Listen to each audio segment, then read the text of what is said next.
Hey NAI football fans, Corey Thorpe here with another edition of the NAIF Ball Podcast, powered by AdCraft USA, your custom apparel, merch, and uniform experts. Our friends at AdCraft have been with us for many years now. They've run web stores for us multiple times. These guys are NAI fans and family who are experts in the apparel and merchandise world. AdCraft allows you to take the hassle out of ordering. Let their knowledgeable design and customer service staff handle everything from hosting the store online, shipping the product, and helping your customers so you can get back to the game. Find them online at adcraftusa.com. All right, NAI football fans, this is Corey Thorpe back with another edition of the NAIF Ball Podcast powered by AdCraft Custom Apparel and Merch. We'll probably tag AdCraft a little bit later. I'm back with Matt Schwartzler. Matt, I don't think this week's going to be as long as the marathon last week. Can't imagine it's pretty much half of the teams we talked about in the GPAC episode. Yeah. So, So, yeah, the reason I said, I mean, we'll talk about AdCraft later, is I do want a little bit more time to talk about them on home turf. Um, when I say that AdCraft is NAI born and bred, these guys, as we talk about the Heart North tonight, these guys are Heart North guys. These guys are Grandview guys. This shirt, this nice Grandview shirt that I've got, is AdCraft. I've got AdCraft NAIF Ball co-branded apparel. It's amazing. These guys eat, sleep, and breathe Grandview football. They do Grandview's uniforms. These guys are all about it. Um, they had kids who played on the team. Um, they're about that life. They know what it's like to be in the NAI, especially in a football program. If you need something for your team, if you need a web store, if you need uniforms, heck, if you need a new apparel partner, you're not happy with what you've got going on right now, reach out to our guys at AdCraft. They're going to get you taken care of. Like I said, they understand where you are in and the landscape that you're having to deal with. They've been there, done that, got the T-shirt. They are the goats. So, figured I'd give them a little extra love on the Grandview podcast on the Grandview episode of the podcast. But Matt, our first team here took quite a slide from last year's preview, being the runner-up in 22, going into, unfortunately for them, the basement, I have to go ahead and apologize to our friend, the CSC bowler here for sitting here, and we're gonna disrespect his team a little bit. I apologize in advance. yeah, it's really unfortunate the season they had last year. This is a Culver Stockton team we usually see hovering around that top 25 receiving votes, putting guys in the NFL we've seen in very recent years. This is kind of a surprise for them. And especially with a lot of the guys that they have leaving, there's not a lot of returners across the board for this team. Obviously, you still are looking at a few positions. Obviously, Gavin Gardner is coming back, Tyrese Miller is coming back, and Kendall Fowler, who's going to be the anchor of that D line, is coming back. But you're also losing the heart of your defense, Devontae Jordan, who was a really big key for that defense in the linebacker position. And punters, we love them. Don't love to see them leave. Obviously, Venter is heading out for them as well. Yeah, it's gonna be difficult because you're gonna have to find a new guy at the quarterback position, and we talk about that being, of course, the most important position on the field. Um, you'll lose your starter from last year, Brock Neller, who transferred, um, and so the next guy up who had the most yards is Carson Vandello. But you're talking about between the two guys that were statted that were redshirt freshmen last year, you're only returning about 20-25% at most of your returning quarterback production. And with your wide receivers, it's gonna be tough It's going to be tough for Culver Stockton. I hate to break it to all the Wildcats out there, but it might be another tough road to hoe. Yep. But hopefully the up and up for them can be a quick turnaround. I don't know. It's always hard to count these guys out, but it is on paper not looking too hot for them, I will say. Yeah, I'm sure they'll get it turned around. They've had too much success not to. And then to stay on the topic of big cats, we're going to go from them to the Clark Pride. We love A cats. we do love cats. 3-8, 2-3 last year. They kind of hold serve a little bit. Um, after having to replace their head coach that started the program, Miguel Regalado, who of course went to Baker last season. Um, honestly, the fact that they sort of held steady pretty much might actually be a good sign for you. Absolutely. Being able to pick up the pieces and kind of be where you left off is definitely a good position to be in with all the change. And hopefully they can build something off of that. Obviously, they do have a couple all conference guys returning. Linebacker, excuse me, Brian Valdez, kind of the main guy there. And also Guillaume Bruno on the O line is also their main guy. Are you impressed? Did I get that right? Hey, I'm just glad that you didn't trip up over Ricci Gambrin. Yeah, I would have totally messed that one up. So I just went with the last name. So That's fine. So I mean, Clark is still a pretty new program, still trying to find their footing. Kind of getting to the point where year 4, year 5, you're starting to look at a team that is going to be graduating its first set of seniors.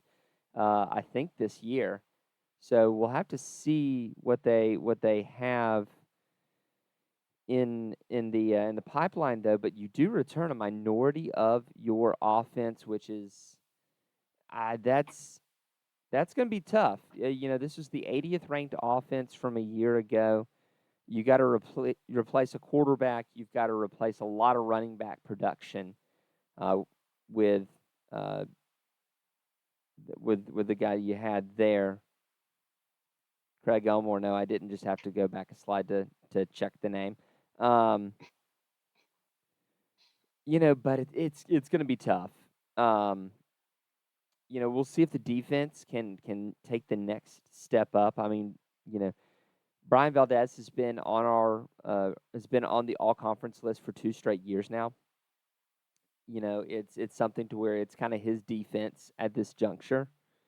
Um, so I have to see where Clark's at. This and next year are really the put up or shut up years, I think. absolutely. And I think too, with that linebacker room coming back, led by Valdez, and also their DB room, also returning a lot of guys. I think it's going to be obviously a 67th ranked defense isn't the best ever, but considering what you had to work with last year, still not terrible, all things considered. And being able to return kind of that back half of what you got going on could make some noise, could cause some problems for some other teams we're about to talk about. So should be interesting. Excited to see kind of what the outlook for this program looks like after this season, and also as we go through next season, because obviously newer programs, a lot can happen very quickly. So interested to see how they do. Next team here is heading into year 2 with their head coach. That's going to be William Penn, and a huge glow up for the Statesmen over the last year. Coming into last year, they were 76th in SP Plus, a 20 place jump for the Statesmen out of Oskaloosa. Um, their defense carried them last year. That was their calling card. But, Matt, I know both you and I love a good triple option team. That's what Hmm. William Penn wants to be running the flex. And Absolutely. tempt me with a Yeah. good time. Yeah, and that's the fun part about that type of offense because once you get those guys in there and it clicks, really hard to stop. And it also helps that they have their starting quarterback and their starting running back coming back for them next year. Obviously, not on the all conference list as you see, but man, Sterling Ramsey and Destin Loring can really get some stuff done for them. Yeah, and of course you've got second teamer offensive lineman there with Logan Myers. Look in the flex. If you don't have the big uglies up front clearing the path for you, you're not eating. You know that Mm-hmm. you can talk about the running backs get all the pretty numbers, and you can have the quarterback who's a dual threat guy, but if you don't have five dudes who are going to be assignment sound, you're not going to move the ball a whole lot. The running back numbers aren't going to look pretty. Mm-hmm. We'll have to see. I'm very bullish on William Penn, Yeah, even though they're losing a ton of all conference talent. yeah. I think the key of it for them too is Howard Hierta coming back in first team all conference DB for them, who has put up a lot of impressive numbers last season: 51 tackles, 6 interceptions to his name. That's a presence you want roaming around back there, bringing that experience back, bringing guys up with him who might not have as much experience, but also they're just returning such a big chunk of this defense. It's kind of exciting to see how they're going to be able to build upon what they had going last year. Yeah, I mean, you're talking about a defense that was ranked 36th by SP Plus rankings. You're still returning majority of that, including most of your DBs. You talked about that stacked room. You return a majority of your D line, which we know if you can control the line of scrimmage, you're going to be all right. You just got to figure out what you're going to do in between them as you return only a minority of your linebackers. Aldo Delgado holding it down there. But we'll have to see. But honestly, yes, I am bullish on what Mark Benavidez is doing there at William Penn. Look, this is a guy who took an Avila team who has historically been atrocious and took them to the playoffs. William Penn is a school that knows how to win championships. They are consistently good at round ball sports, especially basketball. Um, when you start getting a championship mentality and you decide you're going to turn up on it for football, that's where I start really looking at you, and kind of watching what you're gonna be doing here. So we'll with that, we've got the first three teams down, three to go. We will get to the top three teams here afterward from our friends at AdCraft.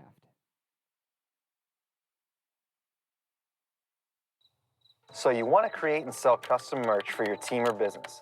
That's exciting, but where do you begin? How much inventory should you order? How do you distribute orders? AdCraft has your answers.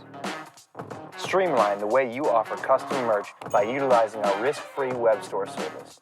We ship directly to each customer, and we have the fastest turnaround in the game. Raise funds for your team or get merch to your employees and patrons. Contact AdCraft today, and let's bring your merch to life. Like I said, definitely the best in the business there, and man, they're fantastic. Um, John Cooper, who ran this account with us for many years, has used them for his for basically everything, from the basics of equipment all the way up to the full uniforms, um, and he's been very happy with them. Good folks. You're not going to find a finer assortment of folks than the guys at AdCraft. Next up on the docket, the Peru State Bobcats playing in what's possibly one of the prettiest, most scenic spots in the NAIA at the Oak Bowl. You're talking about a team. This is our first. Well, William Penn came close. You continue to have being kind of at parity, a 500 record here for Peru State. Picked up exactly where they left off in 2022. They were 50th in SP Plus in 2022. They're 50th again in 2023. And I don't know. Peru State, to me, is always. I never quite know what to make of them. I never know if they're going to have a year to break out or if they're going to just kind of hold down this third spot. Yeah, it's always interesting talking about this team. You pretty much said what I was going to say. They're always very weird to gauge. This is always a team that makes, some eyebrows raise at some point in the season where they beat a team where on paper they shouldn't, or they have a really close game with a really quality opponent. Um, and they have a lot coming back, Corey. And this was a pretty good offense last year as Yeah. well. Jordan Kemp, kind of your main playmaker, is coming back at wide receiver and on special teams, which I think is huge for them. Yeah, it's a guy who's it's odd that they gave him a second team kick return nod when my guy had 2 punt return touchdowns. What? Happens. Yeah, it's like it's almost like they wanted to find a special team spot with him, but couldn't quite fit him in at punt returner, so they just kind of fit him in at kick returner. The one that I do want to highlight is actually on the leaving spot, and that's Devin Adams. I put the note there. That is the New England Patriots right there that my man is working with in the off season, as I believe like a non-roster invitee, one of the guys going to minicamp. So maybe not signed, but I mean you're getting a look with an NFL squad. That's honestly all you can ask. Offensively, the problem is going to be you're going to have to replace Keon Henry Brooks. 1,022 yards is tough to replace. That's a lot of production on one guy, and we just haven't seen who was behind Henry Brooks. Station Livingston um, is there in terms of the backup, but uh, are you going to lean on maybe your wide receivers with Kemp a little bit more because you do return, your starting quarterback and a good blocker in Buddy Belcher offensively. But Matt, this has been a team that has historically done really good work defensively. Hmm. It's going to be interesting for them defensively, though, because we mentioned Devin Adams. He was their main guy on the defensive line, obviously a dog, but they don't return anybody on that side of the ball in the very front. Obviously, they have a lot of their linebackers coming back. They have pretty much all of their DBs returning. Duke McClinton and Ashley Thompson were 2 all conference guys in that DB room that are returning for them. But man, up front, they're going to have to figure something out. You obviously hope that those senior guys that left are taught up those guys behind him because they're going to really need it. Yeah, that's going to be a tough start of the season. See if I can pull real quick see if they've put out a schedule yet. See where they're gonna see if we can kind of tell where they're starting at. Okay, so their first 3 games away at Hastings, at home against Central Methodist, and at Mid America Nazarene are the first 3 games. I feel like Hastings is going to be a challenge for you. We talked about them last week. And, Central Methodist was bottom of the other side of the conference. But that's a really tough Mid America team. You better have that D line locked in by then. Absolutely. It's Hastings will be a very good first test for them. I think we'll be able to learn a lot about this team in that game. Um, but they have enough returning. I mean, I don't want to crap on them all that much because my goodness, this is still a very good squad coming Yeah. back. You have a lot of fun pieces in place, and this is a team, like we said, they're always kind of there, and they're always kind of doing something. Is the best way I can describe it, as undescript as that is. Yeah. No, I mean that's fair. Um, but you talk about a team that is always there, and I'll raise you a team that was Dr. Jekyll and Mr. Hyde last year. And that's going to be the Graceland Yellow Jackets. My pick last year for the dark horse. And boy, those first 3 games, I was feeling really, really good about myself. You upset a ranked Benedictine team. You feel really, really good. Um, and then you lose to Moville by 2 points, and that starts a bit of a, to borrow a computer term, that starts a bit of a cascade failure for you. 5 consecutive losses, 3 of those losses within one score. 3 of them, or 2 of them against playoff teams, one against a co-champion on the other side. And, you did have some personnel issues that you had to deal with for Graceland right around the time where you dropped those 5 in a row. But this is a team, Matt, that if they can get it going offensively and have an average, dare I say, mid defense, you're going to be okay. This is a team that likes to put up a lot of points. Yeah, and especially off the back of Cater Ross, your main guy at quarterback, who's an all-conference guy coming back. You got his 2 main defenders, Zay Atkins and Devontae Bryant, coming back as well. And also, Corey, I think we'd be missing something if we didn't mention the guy in that wide receiver room who, is coming back for them. Kind of likes to pop off. A first team Heart North from 2022 did not make the Heart North last year. You are correct. That's Gerald Monroe. Was not available for most of last year, unfortunately. Matt, we were going through the stats. Let's just kind of roll through. Let's lay it those. out. let's lay out those receiving stats from last year, just to give the folks at home a little bit of a taste. Now, remember, Gerald Monroe won our play of the week like once or twice in those first 3 games. My man was clocking in 20-mile-an-hour runs, touchdown catches there. So you've got Trey Blake, who was the leading receiver by receptions. 56 receptions in 11 games for 642 yards and 10 touchdowns. Good for an all-conference nod. Good for an all-conference nod. Reggie Wilson, also an all-conference guy. In 10 games, 50 snags, 670 yards, 7 touchdowns.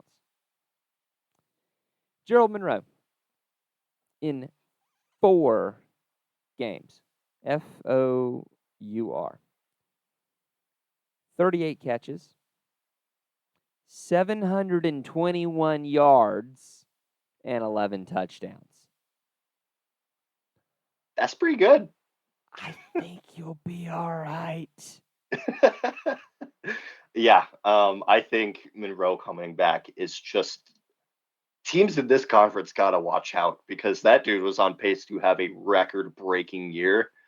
And the fact that he's coming back, this team's got a chip on their shoulder in a lot of close games last season against a lot of good teams.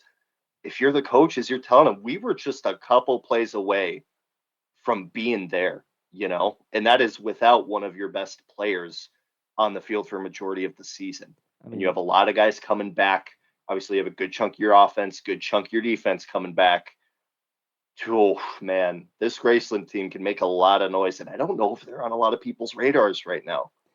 They should be. I mean, this is a team that had a 24-point increase in their SP Plus from 2022 to 2023. It's a 3rd year under head coach Patrick Ross. This is a team that's prized to make some, to have the buzz around them, the Yellow Jackets. Oh, brother. I mean, it was there. I have to respect it. Hey, if there's a free punt, I'm going to grab it. Happens. So like I said, if you can be average to above average defense, there's an outside chance you might find yourself in a playoff spot this year. You just might. But you just might. Who is, of course, the elephant in the room? Playoffs. Playoffs. Want to talk about playoffs? Grandview. Grandview knows about the playoffs. They know a little bit about it. Winning that championship in 2013. They've been there, done that. They've got the T-shirt. 11-1. They were so good offensively last year. Look, I mean, they were good under Sullivan. I'm going to tell you, Jackson Waring took that team to a place offensively that I had not seen them get to. Mm-hmm. And he's coming back. That's, their main guy. He's coming back. He's coming back with a bunch of all conference nods on the offensive side. 4 of your O linemen, 3 of them first team, but 4 of them overall getting the all conference nod. Pretty hard to, mess that up. And also to boot an all conference tight end and Will Coxon, sorry. It's a lot of letters in that one. So why not add a few more in there? But yeah, man, this is a team we talk about every offseason. Grandview is Grandview. This is a team you expect to be in the fold. You expect to be able to reload, but they do have a lot to reload, I will admit. Yeah. If you're watching on YouTube, that is a long list. I mean, you talk about how good we talked about how Waring was. We talk about those 4 offensive linemen that are coming back. You lose Kyton Yunker. You literally had your entire offensive line get either first or second for team all conference. But Yunker's leaving. Avery Gates is leaving, who just through the air and on the ground at running back had 1,200 yards of offense. You're losing your backup running back, Tyler Vitztham. You're losing Damon Street, who was good for 9 touchdowns and 814 yards. You're losing Seth Jewell, who had nearly 400 yards, who was an all-conference pick. Defensively, it doesn't get any easier. Tristan Waugh with 23 tackles for a loss, gone. Kaim Mosley, 14.5 tackles for a loss, gone. Gabe Jacone Duffy, 10.5 tackles for a loss, gone. Seth Adrian, 48 tackles, 7.5 for a loss, first-team linebacker, gone. Nate Ewell, first-team linebacker. 2 forced fumbles, 4 picks, gone. Defensive back, Jalen Perkins, 4 picks, 12 pass breakups, gone. Holy freaking Christmas. If they're able to reload off of this, then you almost have to give the coach of the year to Joe Woodley. You'd have to think. I mean, this is still, granted, this was a second ranked defense in the country last year. Grandview has always had a fantastic defense, but that's a lot of holes to fill. I mean, I will give them that, you have all conference guys on your D line and DB room coming back in Aaron Brown, Prince Brown, and Davier Jones. But those guys are really going to have to carry the torch because you have so many other all conference guys in those position groups leaving. And you do bring back a good chunk of your linebacker room, but those are guys that didn't get all conference nods necessarily. So they're also going to have to take a step up if you want to maintain that second ranked defense. Obviously, the stats will say one thing, but man, even to have a comparable level to what it's been for them in the past, you're really going to need guys to step up across the board. It's going to be a toughie, and honestly, it's going to be a toughie all across with the minority of your offensive production coming back. We talked about Jewell. We talked about Gates, Vitztham. We talked about Street. I mean, let's just spitball for a moment here. Can you count out Grandview? No. Never can. But at the same time, if there's any year where the Heart North could have a different winner, this kind of looks like it. You have a very good Graceland team, possibly nipping at your heels with one of the best players in the country coming back that people haven't seen a lot of from last year. You got a William Penn team who has a fantastic defense and they're figuring some stuff out. You got Peru State, who's always kind of causing problems. It I could don't get know. weird, dude. Could get weird. Could get really weird in the Heart this year. So that being said, look, I can try to build the drama up 7 ways to Sunday, but until Grandview proves to me that they're not going to be good, I'm going to assume that they are a reload, not rebuild. They have been too good for far too long. Now, I can be wrong about this pick. I can be very wrong about this pick. I do not feel as sure about this as I have in years past. This dark horse might take it. I feel like that's still a dark horse pick. If you're going to sit here and tell me that they're not, then I'm going to say my dark horse is William Penn. But I think Graceland was still far enough back and was still inconsistent enough last year that I can still call them a dark horse.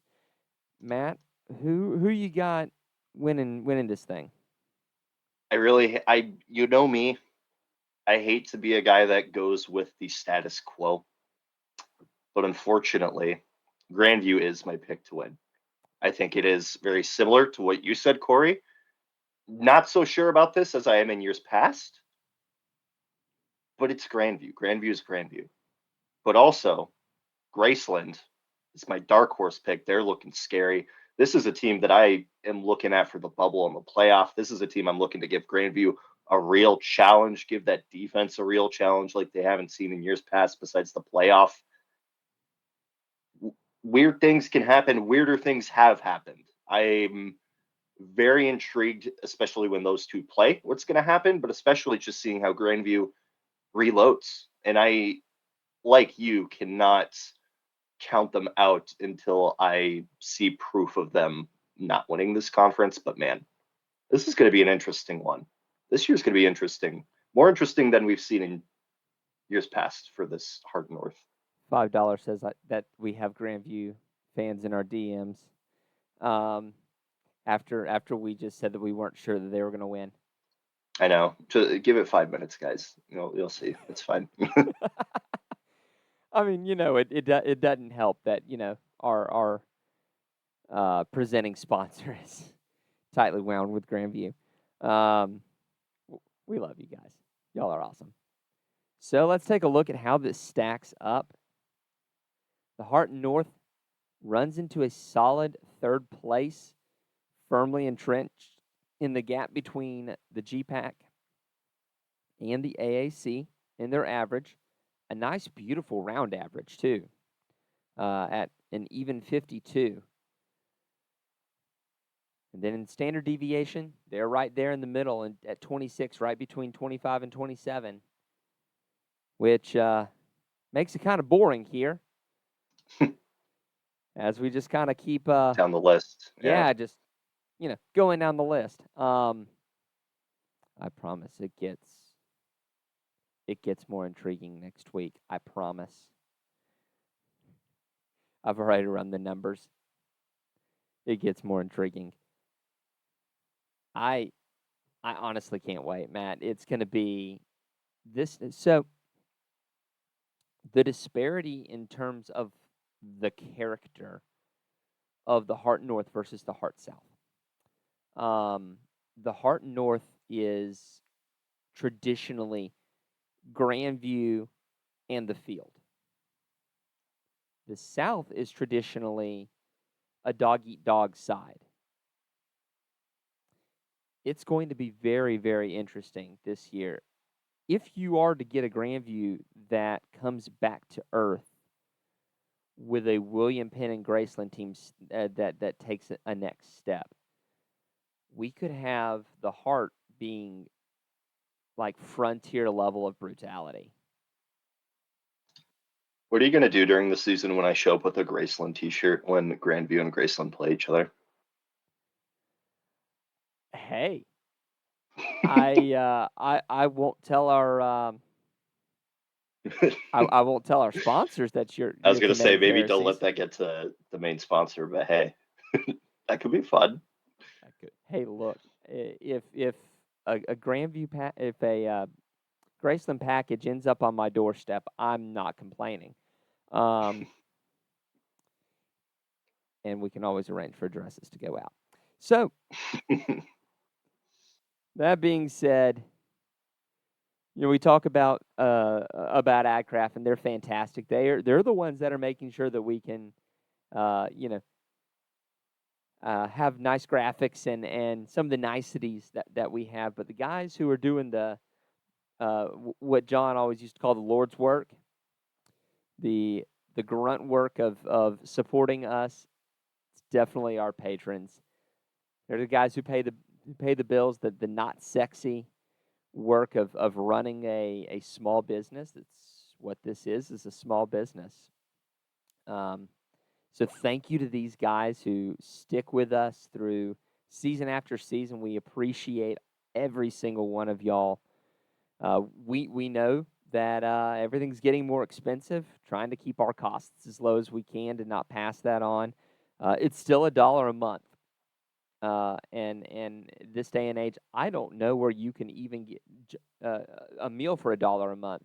We always used to joke that just skip McDonald's once, but at this point, that's $10. We're cheaper than McDonald's. So come alongside us, patreon.com/NAIAFball. We love our patrons. They're the best. They get a little bit of behind-the-scenes content that doesn't go out to the general public, including watch-alongs. So get ready for the season with us and join our bevy of patrons. That's going to be DSU Cone, Bob Boone, Roger Meyer, Jeremy Vobble, Fred Christensen, Jerry Quickle, Ace Wellen, Brett, Marty Seabolt, Nick Ryan, Hayden Frigno, Kyle Gregory, Tyler Pierce, Justin Hoffman, Steve Speakman, Brian Shake, Julianne Shager, Nate Soapbeer, Stephen Cutler, Julie Lout, Dale Norton, Nathan Moore, Dylan Gonzalez, Ryan, Jason Crawford, Dustin Wilkie, Charles A. Flowers, Todd, Nick, Sean Chamberlain, Debbie, Zach Lance, and Josue Trujillo. Zach, I'm so sorry that we maligned your Culver Stockton Wildcats. It'll be Nate's turn next week. No, I'm kidding. And that's a fun thing too. We should probably drop the link at some point. But if you'd like to come and talk NAIA football, we do have a Discord. That it's a fun bunch of guys just talking NAIA football, general sports. So we'll drop the link. I'll throw it in the show notes, so that y'all can come and join our merry band here. Matt, you got anything else about the Heart North? Any other parting thoughts? I would rock a Graceland t-shirt. I'm just saying. Man. I am 100% sure. See, in years past, it's been easy because we've shipped both shirts to one place, and I've just given John his. He lives 5 minutes away from me. Yeah, now you got to work on the opposite corner of the country, pal. Literally opposite corner. If you were any Quite further, literally. you'd be in Alaska. It's true. So, not moving up there anytime soon, though. Too far. It's too cold. Yeah. Yeah. No bueno. So, thank you so much for joining us for another edition of the NAIF Ball Podcast. We appreciate y'all supporting us. So, keep an eye out next week. We'll have the Heart South get to go through the meat grinder that is this beautiful three-way tie last year between Baker Benedictine and Mid-America Nazarene. But for now, I'm Corey Thorpe. He is Matt Schwartzler, and we will see y'all next week. We hope you enjoyed this episode of the NAIF Ball Podcast, powered by AdCraft USA. Be sure to contact them for all your custom apparel, merch, and uniform needs. Thanks also to our newest sponsor, Telemetry Sports. If you enjoyed the show, subscribe to the podcast and to our YouTube channel, and leave us a review if you're listening on Apple Podcasts. As always, if you'd like to support what we do, head over to patreon.com/NAIAFball and become a patron. We can't do what we do without our sponsors and listeners like you.